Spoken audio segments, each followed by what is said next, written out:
Bismillahirrahmanirrahim. Assalamu alaikum. We will continue with our course Investment and Portfolio Management MGT 531. Reference book is the same as we discussed in the previous lectures. First of all, I will give the summary of the last lecture, that is about the financial markets. That is, we discussed the financial markets and investment management process in the financial markets. We also provided discussed the different 5-step procedures in order to analyze the investment management process. And these procedures include setting up of investment policy, analysis and evaluation of investment vehicles, formation of diversified investment portfolio, portfolio revision, measurement and evaluation of portfolio performance. Today's contents include summary of the chapter, because now we are going to end with this chapter, and after the summary of the chapter there will be questions that you will have to do, and then we will inshallah start the next chapter in this course, that is about the quantitative method of investment analysis. Summary of this first chapter. The common target of investment activities is to employ the funds during this time period seeking to enhance the investor's wealth. That is, we can say that investment can be taken place if we have the funds and resources to finance the investment. Therefore, for the investor, it is important to employ the funds to make the investment and to generate further wealth. Second important point that we discussed was about direct investment and indirect investment. Direct investment is basically realized using financial markets, and indirect investment involves financial intermediaries.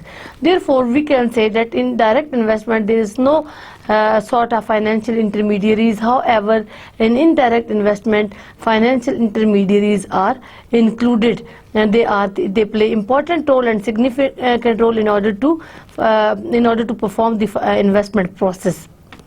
Third important point that we discussed in the chapter was investment environment. That what is the investment environment, why it is important for the investment to take place. And we discussed that for the smooth and systematic investment, it is very much important for the investment environment to be satisfactory for the investors. That is, the investors should be relaxed, they should feel relaxed with the investment environment, and there should be economic stability and political stability in the economy. Investment environment can be defined as the existing investment vehicles in the market available for investors and the places for transaction with these investment vehicles. That is, investment tells us that what type of investment titles and instruments investors can keep in their portfolio holdings, and how the transactions can take place as far as the purchase of the assets and the sale of the assets is concerned. The fourth important point that we discussed was the most important characteristics of investment vehicles, on which basis the overall variety of investment vehicles can be assorted are the return on investment and risk. And this important point which is concerned about the return on investment and risk is important, that investors should not be neutral, and they should take into account the return and risk. That they should be aware of this, that if there are returns, there are the risk. There is positive relationship between the risk return of investment and risk of investment. If they think that they want to have maximum outcome of their investment, that is, if they want to have maximum returns and incomes out of their investment, there should be risk involved, and there will be definitely risk involved, and the investors are not likely to ignore this.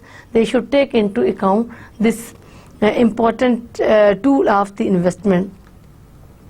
Another point, the main types of the financial investment vehicles are short-term investment vehicles, which includes fixed income securities, common stocks, speculative investment vehicles, and other investment tools. All these categories are under the short-term investment vehicles. Then sixth important point about the summary of the chapter is that we discuss the financial markets. And financial market, what are financial markets? They are designed to allow corporations and governments to raise new funds and to allow investors to execute their buying and selling orders. Therefore, we can say that financial markets provide a forum and provide a stage for the corporations that are from the private sector and to the government to raise the new funds to undertake further investment. And we can say that the financial markets, they allow the investors to execute their buying and selling orders. Seventh important point is that all the securities are first traded in the primary market. That we can say that we have two important markets in the financial markets. They are primary market and the secondary market. What these markets are? All securities are first traded in the primary market, and secondary market provide liquidity for these securities. And primary market is where corporation and government entities can raise capital and where the first transaction with new issued securities are performed. However, secondary markets are the markets where investors do not have direct access and where previously issued securities are traded among the investors. In other words, we can say that these securities are not newly issued, but they are already prevailing in the market, and that is the resale and repurchase of the securities takes place. Generally, we can say that individual investors do not have access to secondary market. They use security brokers to act as intermediaries for them. Eighth important point is that financial market in which only short-term financial instruments are traded, and this is known as money market. We can say that we have two categories of the financial market. One is money market and second one is known as capital market. So what is money market? We will define money market as the market in which the short-term transactions and short-term financial institutions are traded. Short-term financial instruments are traded, and this is the money market. And financial market in which only long-term financial instruments are traded is known as capital market. The next important point is ninth point. The investment management process describes how an investor should go about making decisions. That is, the investment management process tells us that how investors should make their decisions about investment.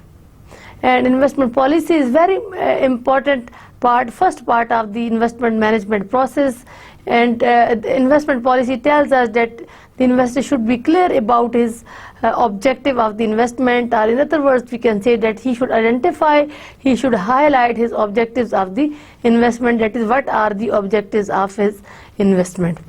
The investment policy include setting of investment objectives regarding the investment return requirement and risk tolerance of the investor.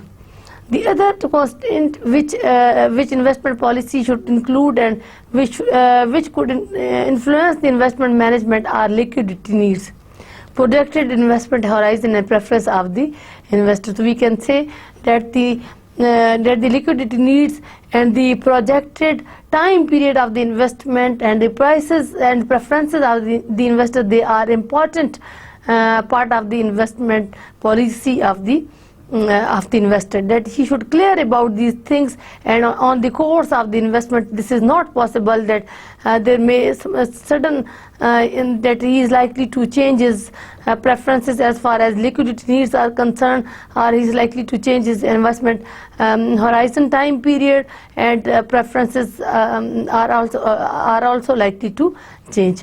The 11th important point of the financial market is for the investment management process is investment portfolio. This is the set of investment vehicles formed by investors seeking to realize its defined investment objectives.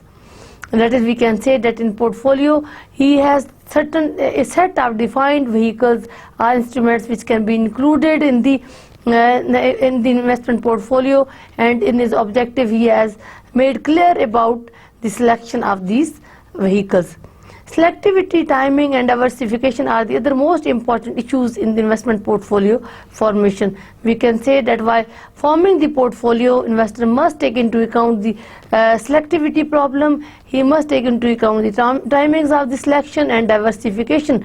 That is, selection of the vehicles is very much important. He should be clear while setting his objective that what assets should be included in his portfolio, at what time he should select, and at what time he should buy these assets, at what time he should sell his asset, and there should be diversification. Or in other words, we can say that individual investor should include a variety of instruments in his portfolio rather than keeping one or two vehicles in his portfolio, and this attitude will minimize his risk of losing something or risk of incurring loss in the portfolio holdings. Diversification involves forming the investor portfolio for decreasing or limiting of investment risk. Question and problems. First is that distinguish between investment and speculation. Second question is explain the difference between the direct and indirect investment. Third is that how would you describe the investment environment. Fourth question is that classify the following types of financial assets as long-term and short-term. What are these assets? Short-term and long-term assets. First, repurchase agreement, and then treasury bond, common stocks, whether they are short-term, long-term, commercial papers, whether they are short-term and long-term, preferred stock, whether they are short-term, long-term, certificate of deposit. Comment the difference between investment in financial and physical assets using the following characteristics. Divisibility. Comment on the difference between investment in financial and physical. As far as divisibility is concerned, liquidity of the assets, holding time period, information ability. And then we have next question number 6. Why preferred stock is called hybrid financial security? 7th is why treasury bill considered being a risk-free investment.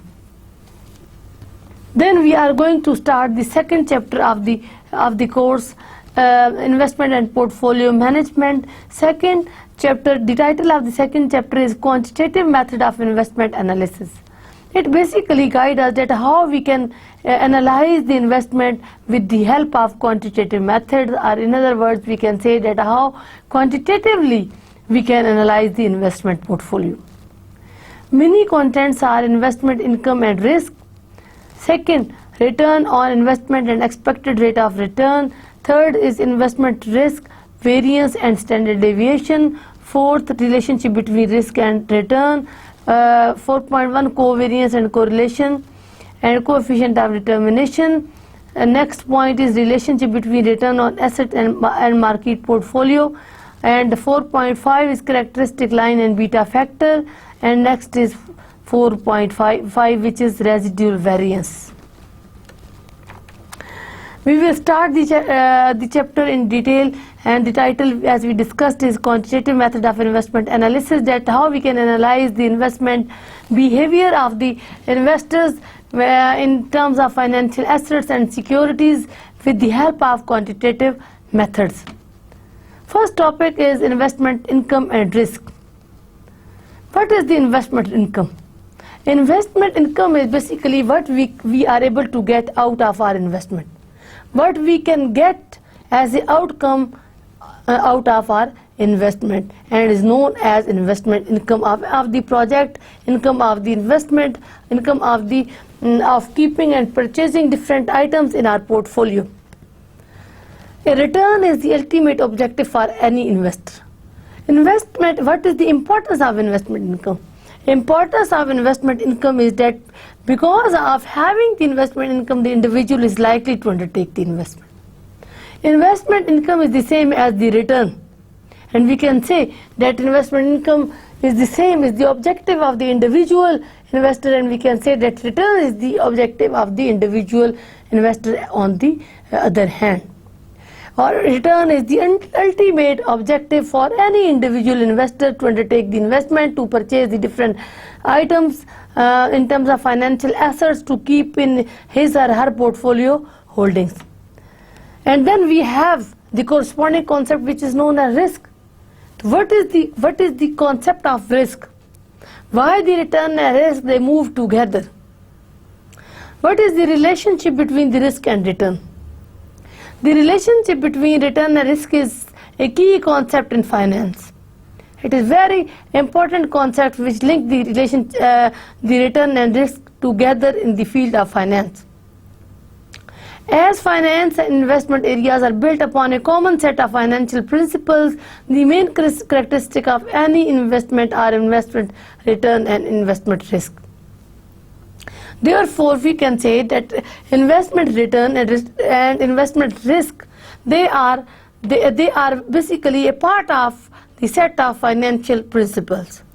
Whenever we have to have certain investment in terms of finances, or we can say that when we have financial investment, we have to rely our financial investment on financial principles.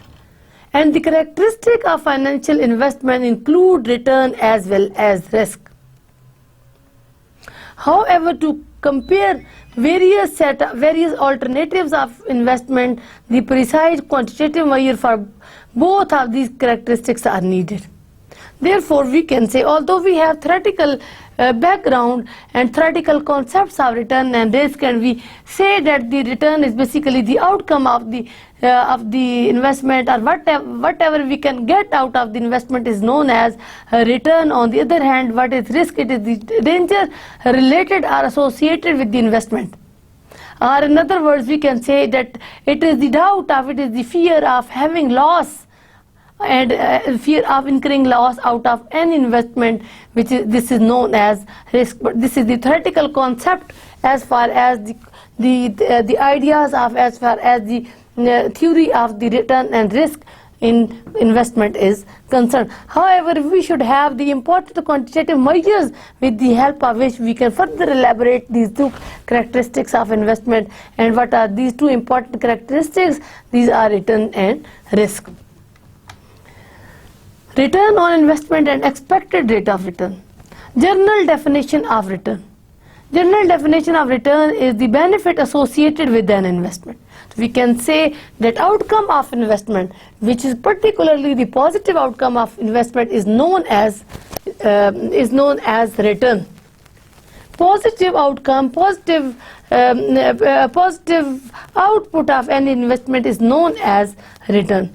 In most cases, the investor can estimate his or her historical return precisely. So we can say that it is possible to calculate, it is possible to estimate the previous time period rate of return in any project or in any investment.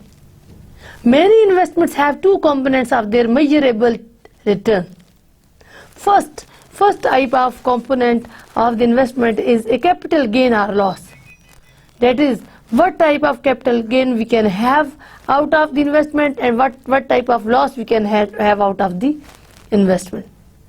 And second is some form of income. Then we can say that a second type of important component of measurable return is income. On one hand, we can say that return has two components. One is the capital gain or the loss. Loss is basically the risk, and second is the some form of income. Therefore, we can say that the rate of return is the percentage increase in returns associated with the holding period.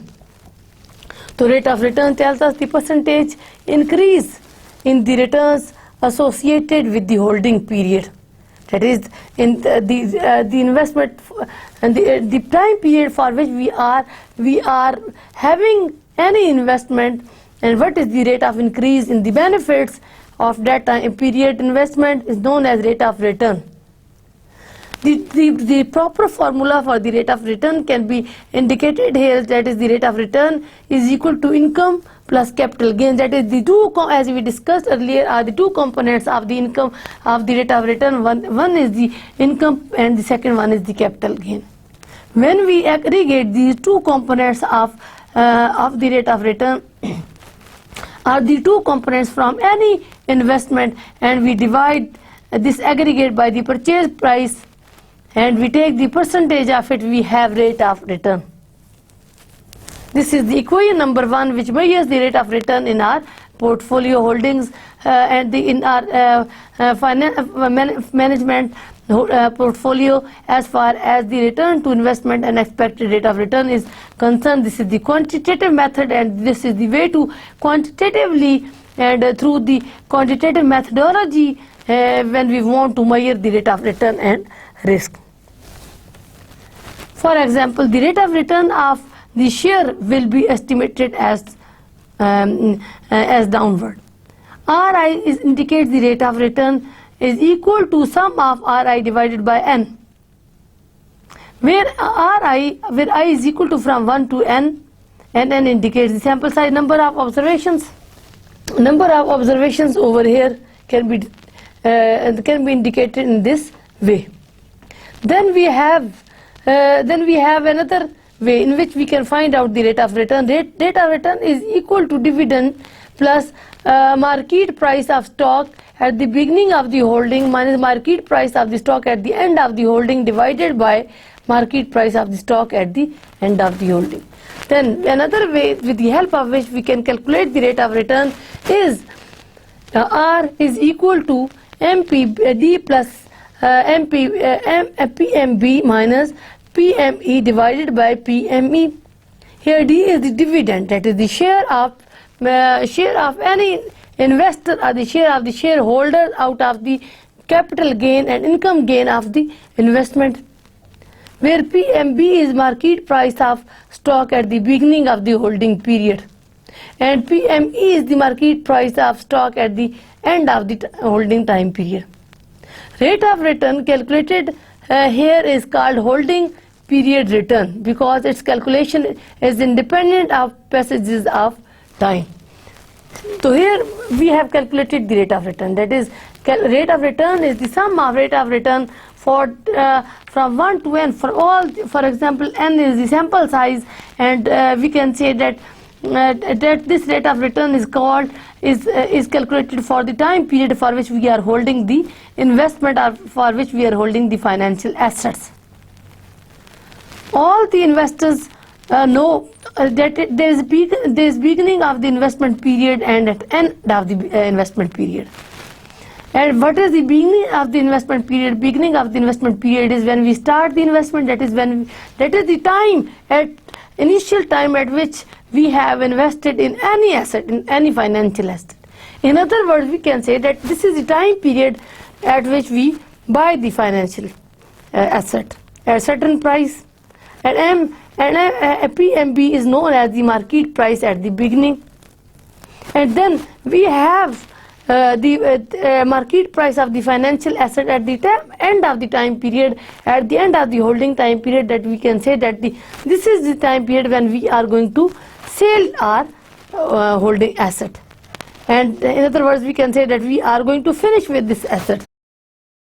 We first bought, and now but definitely as an investor we are interested to purchase it and to buy it at low price, and we are interested to sell it at higher price, and a significant difference is maintained between the buying price of the asset and the selling price of the assets, or this significant or positive difference between the two levels of the prices is likely to benefit the individual investor as far as the positive outcome or positive rate of return of the investment is concerned.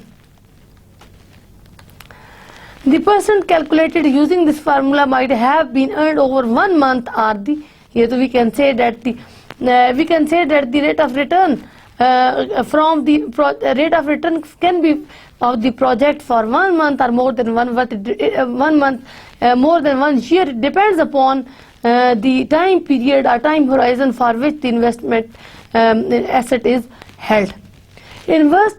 Investor must be very careful with the interpretation of holding period returns in investment analysis. This is another important idea, that in order to calculate the returns from the investment for a particular time period, the investor should be very careful about the time period for which they have held the investment. Investor cannot compare the alternative investment using holding period returns if their holding period are different.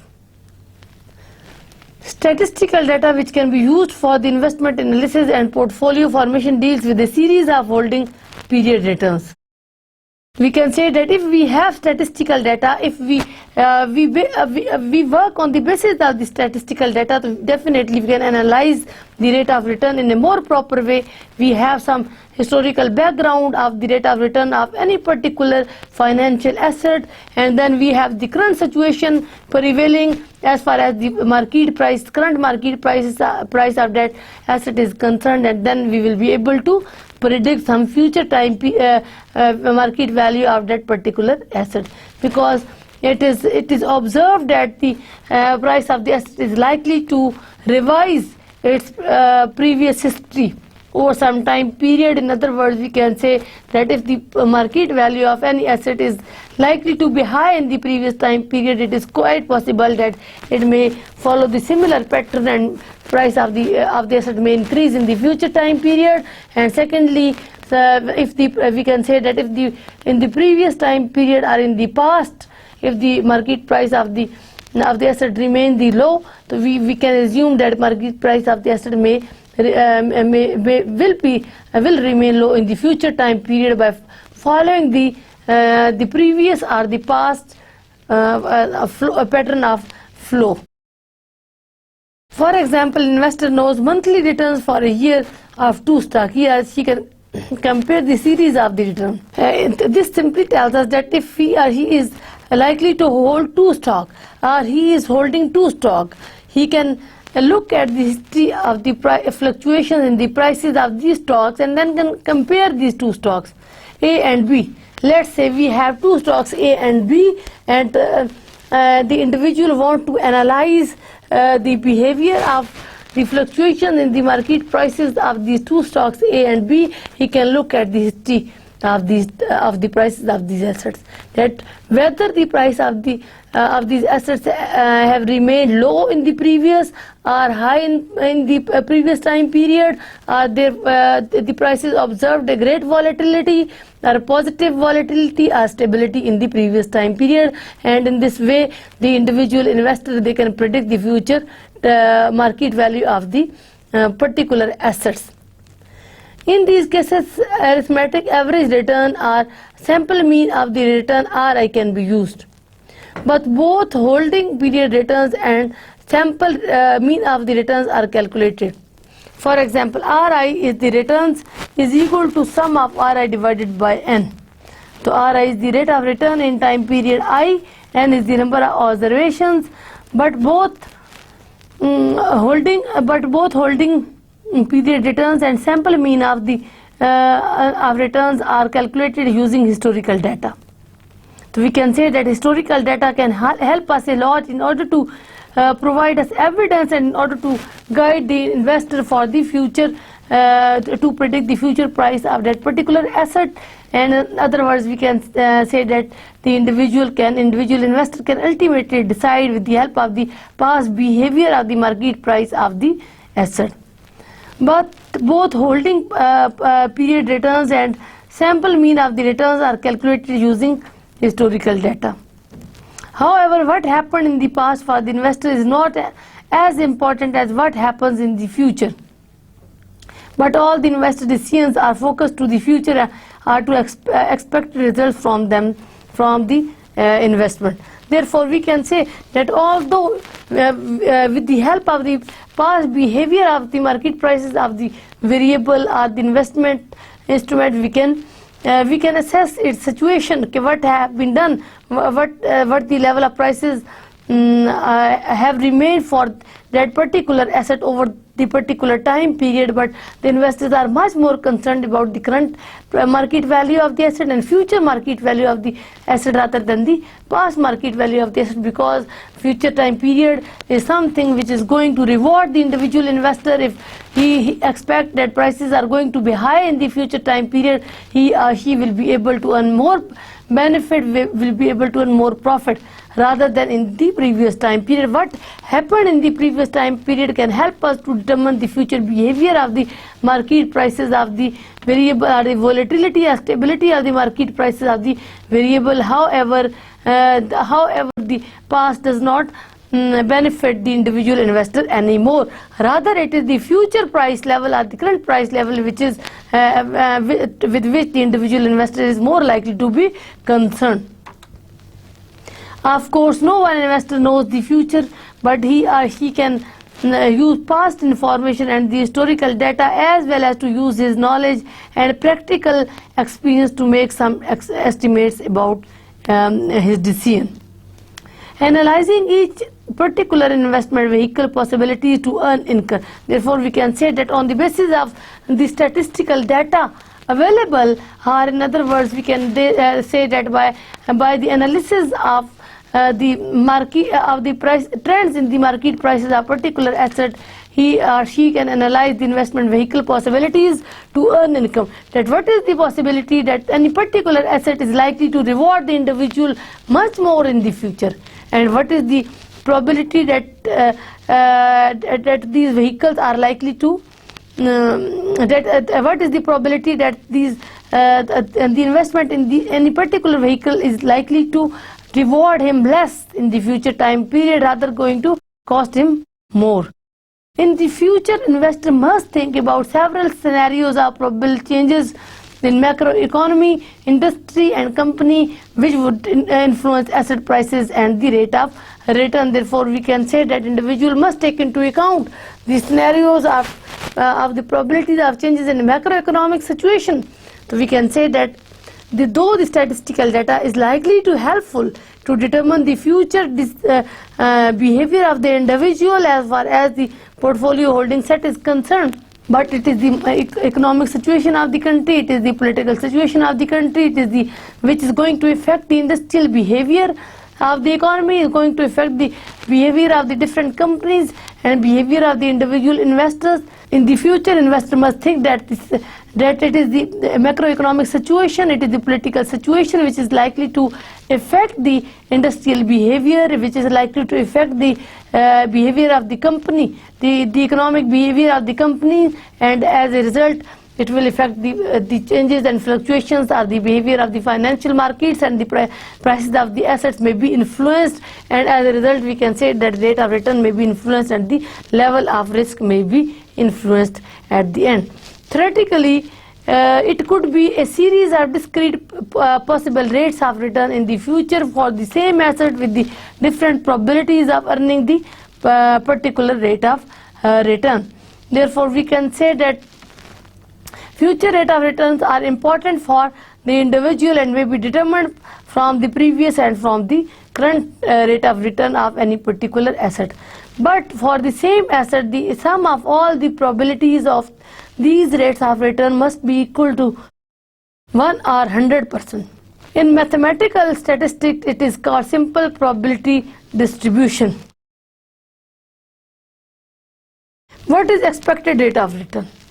We will now discuss the expected rate of return. Expected rate of return is the statistical measure of return, which is the sum of all possible rates of return for the same investment weighted by the probabilities.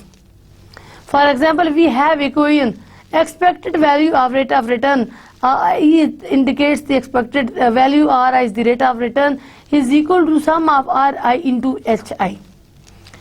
Here Hi is the probability of rate of return, and Ri is the rate of return itself, and summation indicates the aggregate of all the rate of return.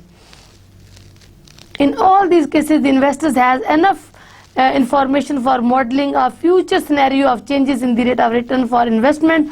The decision should be based on estimated expected rate of return. Therefore, we can say, as far as the rate of returns are concerned for the investment in particular instrument, for the investment in particular vehicle or the item, we have three important concepts. One is the rate of return, second one is the expected rate of return, third one is the risk that we have already discussed, and we don't know that we have already discussed the rate of return, which indicates the possible income out of the project, or out of any particular investment. Then secondly is important concept is expected rate of return.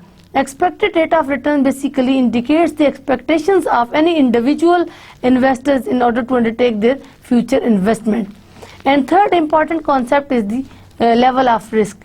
And we have already discussed the level of risk and the concept of level of risk, that is, it is linked with the theory of the investment, that when we have the return, we have to have the expectations about the risk, that is where we can have income, we are likely to face the problem of loss also.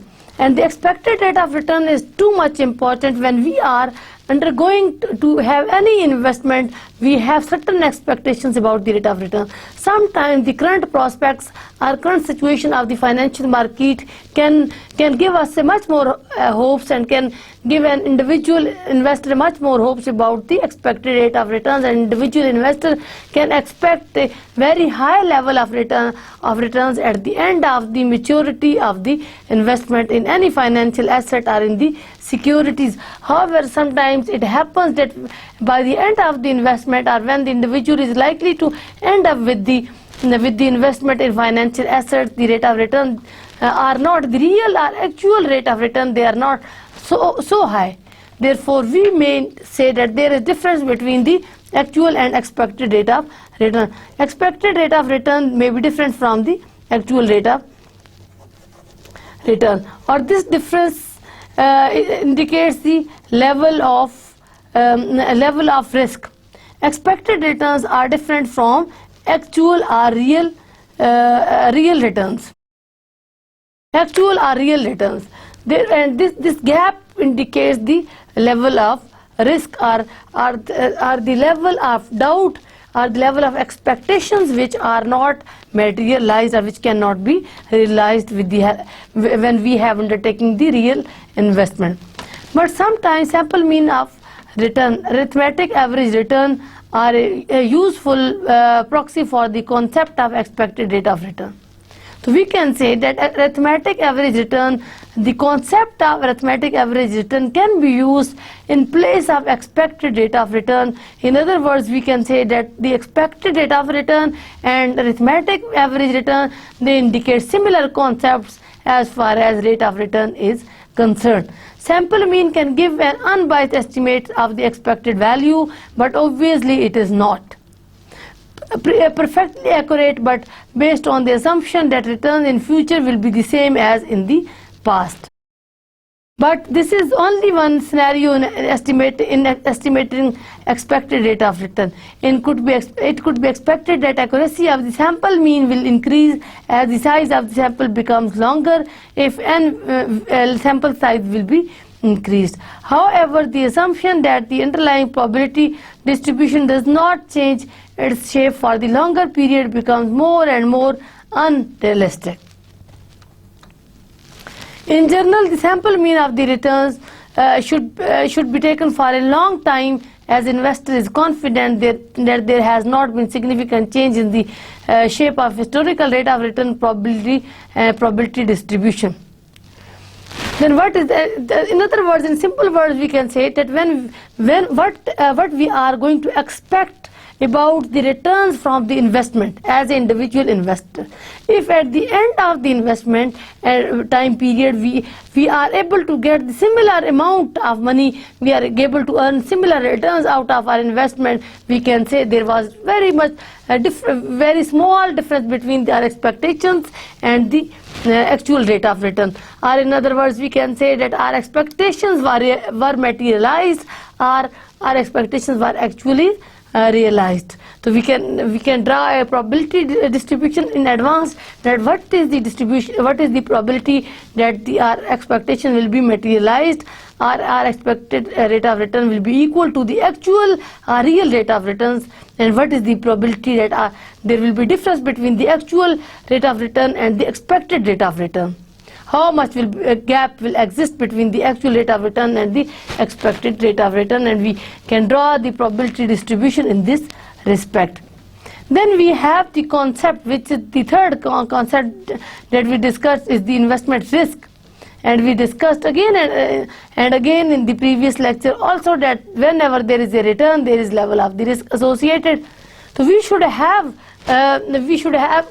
clarify and highlight our thinking, and we should clarify our concept about that the return and risk, they go side by side. When the level of risk increases, the level of when level of return increases, the level of risk will also increase. In other words, we can say that there is positive relationship between the two. Risk can be defined as a change that the actual outcome from an investment will differ from the expected outcome. So as we discussed earlier, when our expectations are not materialized, when our expectations about the return are not actually realized, is known as risk. In other words, we can say that the gap between the actual rate of return and the expected rate of return with respect to an investment is known as risk.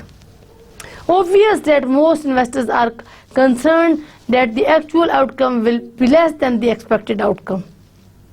So we can say, since on the basis of the practical grounds, on the basis of the practical experience by the other investors, the new investors are existing investors already when trading in the market. They have certain experience in the trade, and they say and they expect that there will be difference between the actual rate of return from any investment and expected rate of return.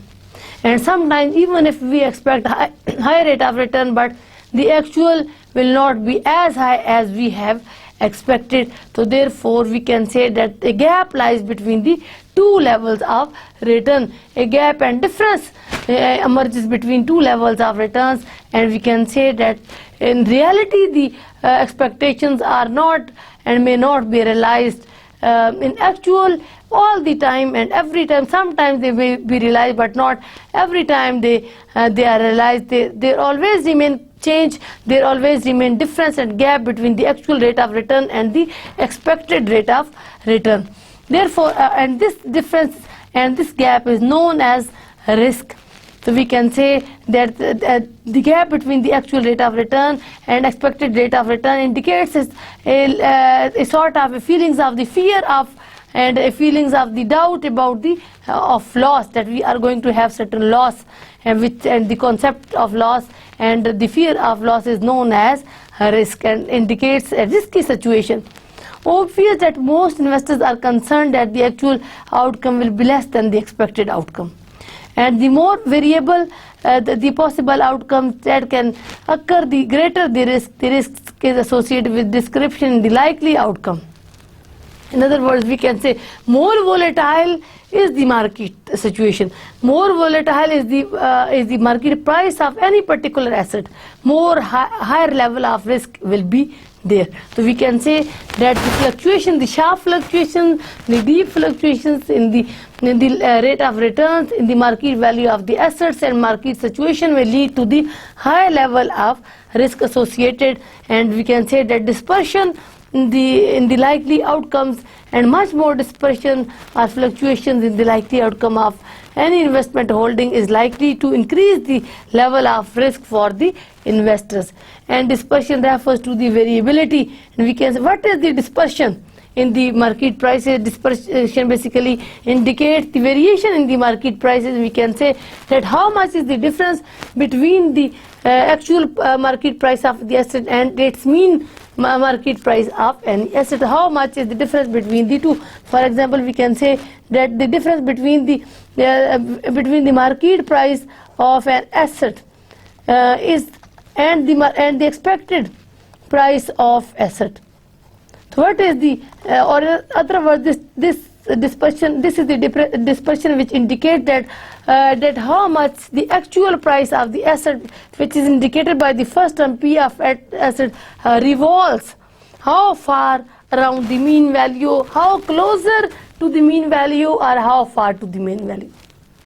We can repeat the concept that the dispersion basically indicates that the actual price of the asset at any time, point in time of holding time period revolves around the mean time period. In simple words, we can say that how far it is from the mean price of the asset, or how closer the actual price is to the mean price of the asset. And so the total risk of the investment can be measured with much common absolute measures used in statistics are variance and standard deviation. Therefore, we can say that statistical method or quantitative method in order to measure the concept of the dispersion or concept of the risk in absolute terms in the field of statistics is comprises of two methods. One is the variance and second one is the standard deviation. What is variance? Variance is basically variation of the actual value of the assets around its mean value. That is कि mean value के around में जो actual value of asset है वो कितना revolve करती है, कितना वो move करती है, कितनी दूर है. Because we say कि mean value or expected value of any factor of any variable is the value around which all the actual values they revolve. उसके इर्द गिर्द सारी वैल्यू जो होती है वो रिवॉल्व करती है और they are closer to the mean value. और जितना वो अपनी मीन वैल्यू के actual value of any variable, actual value of any factor, जितनी वो अपने मीन वैल्यू के क्लोजर होती हैं, जितनी वो अपने मीन वैल्यू के करीब होती हैं, they indicate less level of risk, they indicate less level of doubt of dispersion between the actual situation and the expected or mean situation of the variable. So we can say that variance can be calculated as a potential deviation of each possible investment of the return from the rate of return. Equation number 5. In equation number 5, we can define statistically the value of the delta. What is delta? Delta basically indicates the variance in the statistics, and we can say when we take the square of the delta, we have in particular we are defining the variance, or delta square is equal to sum of hi or multiplied by ri minus expected value of ri whole square, where hi, as we discussed earlier, is the probability of rate of return. And what is the probability that we can have certain rate of return? How much is the probability that actually is closer to the expected, and how much is the doubt that actually is not closer to the expected value into ri, which indicates the actual rate of return from the investment on any asset and for the observation I to n, minus the mean value of the rate of return of that asset and whole square. So we can say that variance indicates that how much is the difference between the actual rate of return and the expected value of the rate of return, and when we take the square of the two, we can have the variance, because we take the square because the returns they may be higher than the mean value and they may be lower than the mean value. That is why we are taking the square. Sometimes they are higher than the mean value, or the other hand they are lower than the mean value, depending upon the situation prevailing in the financial market. If the market situation is good, and if we are indicating and market is indicating good prospects, then we assume that the actual returns are greater than expected returns, or if they are low, actual returns are less than the expected returns. To compute the variance in formula 5, all the rate of returns which were observed in estimating expected rate of return RI have been taken together with their probabilities of appearance. In this case, we can say that we have basically aggregate for all the observations included in the data, or similarly we can say HI indicates the probability for all the observations included in the data. Then what is standard deviation? Standard deviation, the other and equivalent to variance measure of the total risk is standard deviation, which is calculated as the square root of the variance. So we can say that when we take the square root of the standard deviation, we have the square root of this and the variance, we have standard deviation. So we can take this example, indicate that we are taking the square root of the previous example equation number 5, where we have delta square is equal to sum of hi or into the difference between the actual returns and expected returns, and the square of the actual and expected difference of actual and expected returns. Sample variance. As we are discussing the sample variance in the cases, then the arithmetic average return or sample mean of returns is used of the expected value, rate of return. Sample variance can be calculated. Delta square is equal to sum of RT minus estimated R whole square divided by n minus 1. And then if we take the under root of the delta square sample variance, we can have sample standard deviation. Sample standard deviation is the simple square root of sample variance. Variance and standard deviation, they are similar in measure of risk and can be used for same purpose in investment analysis. So this tells us that since the standard deviation and variance, they are similar concepts, and what is the difference between the two? The standard deviation is just the square root of the variance. So both indicate the level of risk, they measure the level of risk and can be used for the same time in investment analysis. However, standard deviation in practice is used more often. Variance and standard deviation are used when investor is focused on estimating total risk that could be expected in the defined period in the future. Sample variance and sample deviation are most often used when investor evaluate total risk of his or her investment. Then we are going to discuss that what is the relationship between risk and return. The expected rate of return and the variance or standard deviation provide investor with information about the return of probability distribution associated with single asset. So we can say that expected rate of return and variance and standard deviation, they provide investor the important information that what is the probability distribution of any particular asset, that whether the difference between the actual and expected rate of return for any particular asset is going to be least or not. However, all these numbers are only the characteristics of return and risk of particular asset. But how does one asset having some specific trade-off between return and risk influence other one with the different characteristics of return and risk in same portfolio? And what could be the influence of this relationship to the investor portfolio? The answer to these questions are of great importance for investing when forming his or her diversified portfolio. The statistics that can provide the investor with the information to answer these questions are covariance and correlation coefficient. So we can say that the correlation between the covariance between the risk and return can be indicated by correlation coefficient, that how much two variables are linked with each other and how much their link is weak, indicated by the covariance correlation coefficient. Covariance and correlation are related, and they generally measure the same phenomena, the relationship between the two variables. Both concepts are best understood by looking at the math behind them.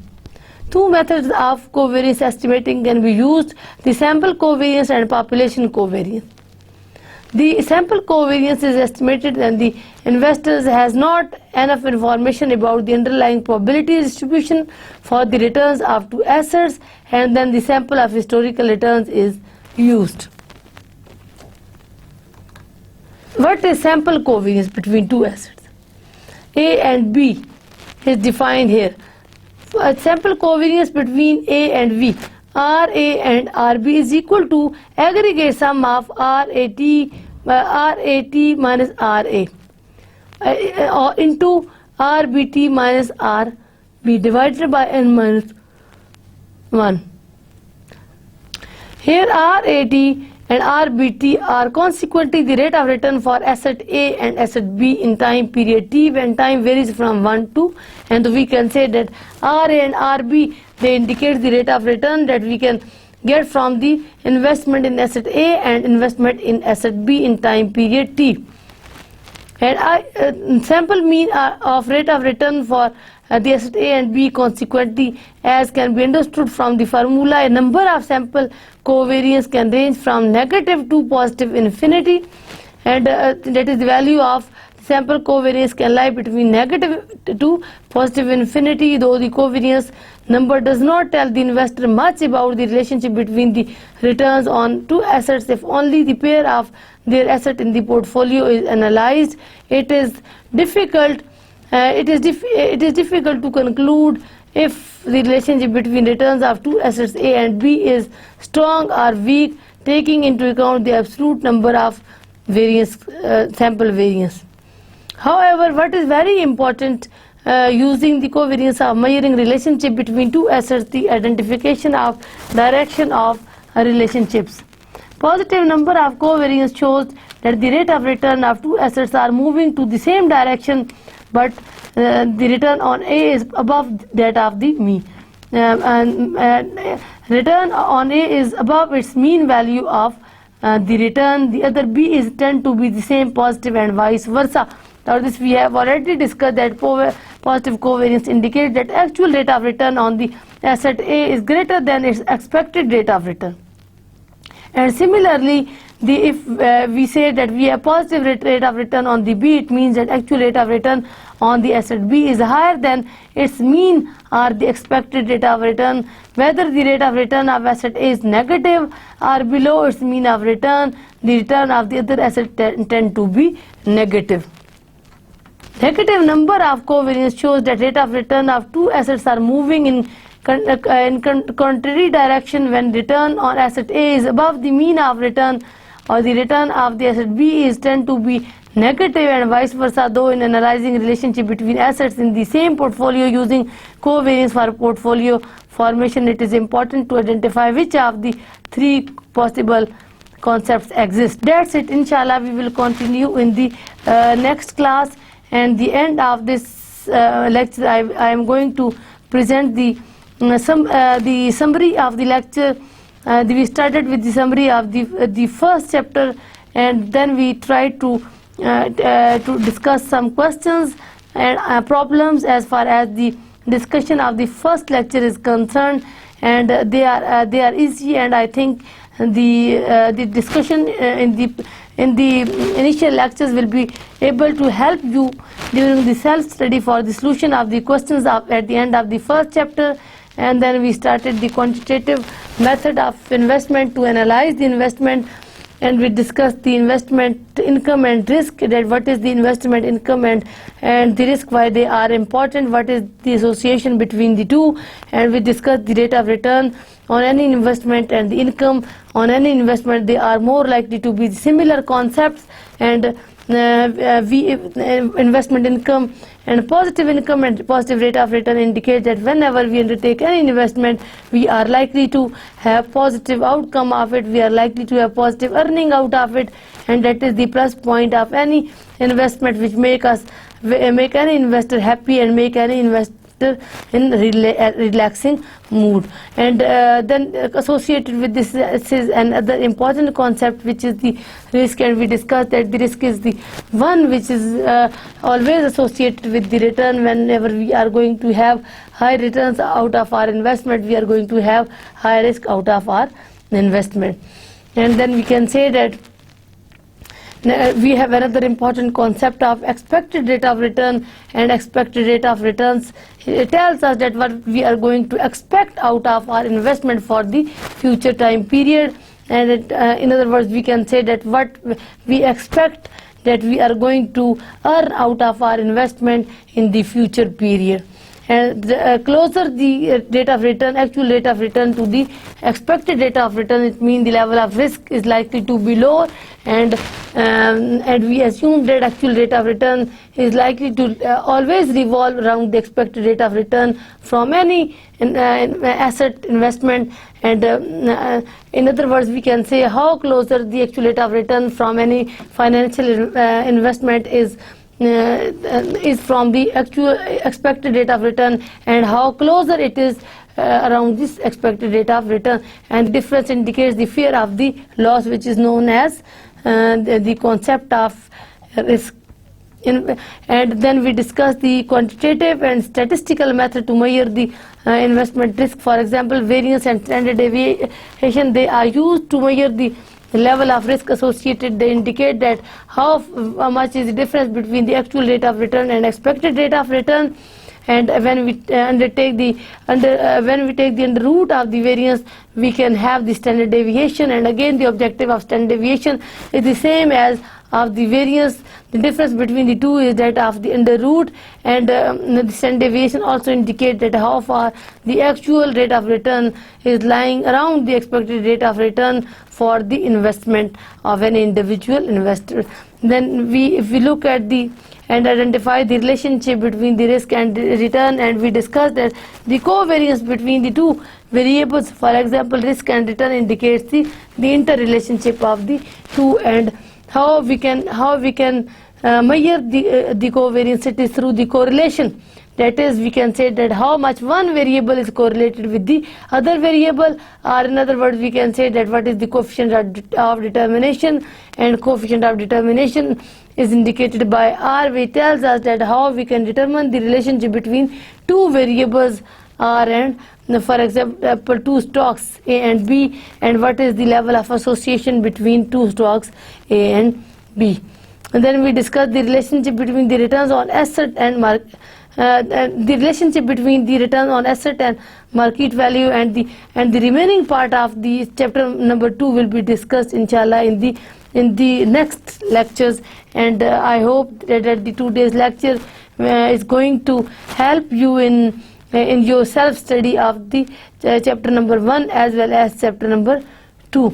And I expect you to solve the problems presented at the end of the chapter number 1 with the help of the lectures and with the help of the readings from the initial lectures. Thank you so much. Inshallah, we will continue our discussion about the quantitative methods of investment analysis in the next lecture. Up to that time, you have to study yourself with the help of these lectures. Thank you so much. Assalamu alaikum. Allah Hafiz.